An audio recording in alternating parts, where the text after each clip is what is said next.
আসসালামু আলাইকুম রহমতুল্লাহ। আমি মোহাম্মদ মুসাব্বিরুল ইসলাম রনক। আশা করি আল্লাহ সুবহানাহু ওয়া তাআলার রহমতে আপনারা সবাই অনেক অনেক ভালো আছেন। আজকে আমরা আলোচনা করব মুহররম মাসের সিয়াম অর্থাৎ আশুরা সিয়াম সম্পর্কে। আশুরা সিয়াম খুবই গুরুত্বপূর্ণ একটি সিয়াম এবং এ ব্যাপারে অনেকগুলো সহিহ হাদিস বর্ণনা হয়েছে। যেমন একটি হাদিস, এটা উল্লেখ করা আছে সুনান আবু দাউদ সিয়াম অধ্যায় হাদিস নম্বর 2425 এবং উল্লেখ করা আছে জামিয়াত তিরমিজিতে সিয়াম অধ্যায় হাদিস নম্বর 752। এছাড়া উল্লেখ করা আছে সুনান ইবনে মাজাহ সিয়াম অধ্যায় হাদিস নম্বর 1738। এখানে বলা হচ্ছে রাসূল সাল্লাল্লাহু আলাইহি সাল্লাম তিনি বলেছেন, আমি আল্লাহর নিকট আশাবাদী আশুরা সিয়ামের মাধ্যমে তিনি পূর্ববর্তী এক বছরের গুনাহ ক্ষমা করে দিবেন। এবং আরও একটি হাদিস, এটা উল্লেখ করা আছে সহিহ মুসলিমে সিয়াম অধ্যায় হাদিস নাম্বার 2645 এবং 2646 এবং সহিহ মুসলিম ইসলামিক ফাউন্ডেশন খণ্ড নম্বর 3 সিয়াম অধ্যায় পরিচ্ছেদ নম্বর 35 হাদিস নাম্বার 2626 এবং 2627। এখানে উল্লেখ করা আছে রাসূল সাল্লাল্লাহু আলাইহি সাল্লামকে জিজ্ঞেস করা হলো যে ফরজ সালাত সমূহের পর কোন সালাত সর্বোত্তম এবং রমজান মাসের সিয়ামের পর কোন সিয়াম সর্বোত্তম।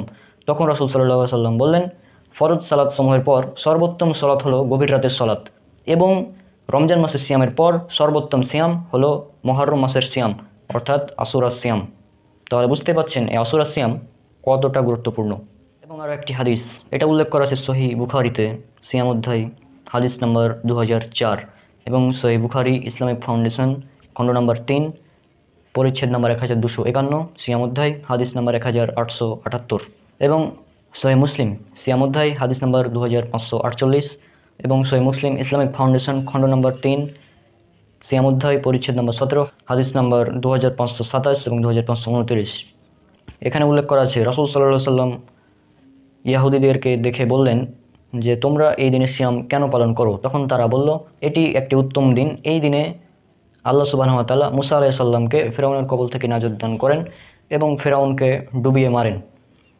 আর এর জন্যই এর শুকরিয়া স্বরূপ মুসা আলাইহিস সালাম এই দিনে সিয়াম রাখতেন। তখন রাসূল সাল্লাল্লাহু আলাইহি সাল্লাম বললেন, তোমাদের চেয়ে আমি মুসা আলাইহিস সালামের প্রতি অধিক নিকটবর্তী এবং হকদার।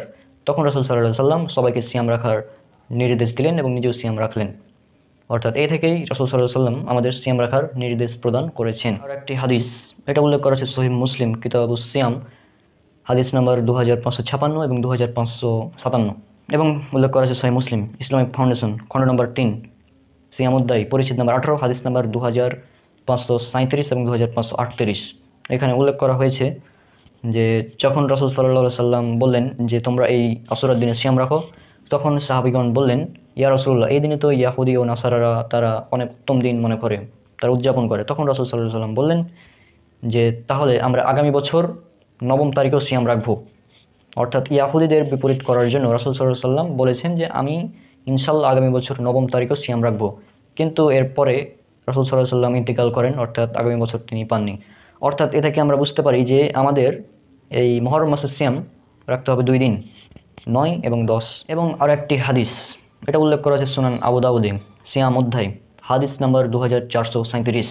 এখানে বলা হচ্ছে রাসূল সাল্লাল্লাহু আলাইহি সাল্লাম জিলহজ মাসের প্রথম 9 দিন পর্যন্ত সিয়াম রাখতেন এবং আশুরার দিনেও সিয়াম রাখতেন এবং প্রতি মাসের 3 দিন সিয়াম রাখতেন এবং প্রতি মাসের প্রথম সোমবার ও বৃহস্পতিবার সিয়াম রাখতেন। অর্থাৎ এই হাদিস থেকে আমরা বুঝতে পারি মুহররম মাসের সিয়াম অর্থাৎ আশুরা সিয়াম খুবই গুরুত্বপূর্ণ এবং আমরা চেষ্টা করব ইনশাআল্লাহ এই দিন সিয়াম রাখার। আর এই সিয়াম আমরা রাখবো 9 তারিখ এবং 10 তারিখ, অথবা যদি আপনি চান 10 এবং 11 তারিখ রাখতে পারেন।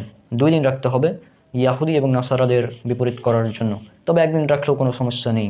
তো আমরা সবাই এই দিনে সিয়াম রাখার চেষ্টা করবো ইনশাআল্লাহ। তো আজকের ভিডিও এখানেই শেষ করছি, ইনশাআল্লাহ দেখা হবে পরের কোনো ভিডিওতে। ততক্ষণ আল্লাহ সুবহানাহু ওয়া তাআলা সবাইকে শান্তিতে রাখুন। আসসালামু আলাইকুম ওয়া রাহমাতুল্লাহি ওয়া বারাকাতুহু।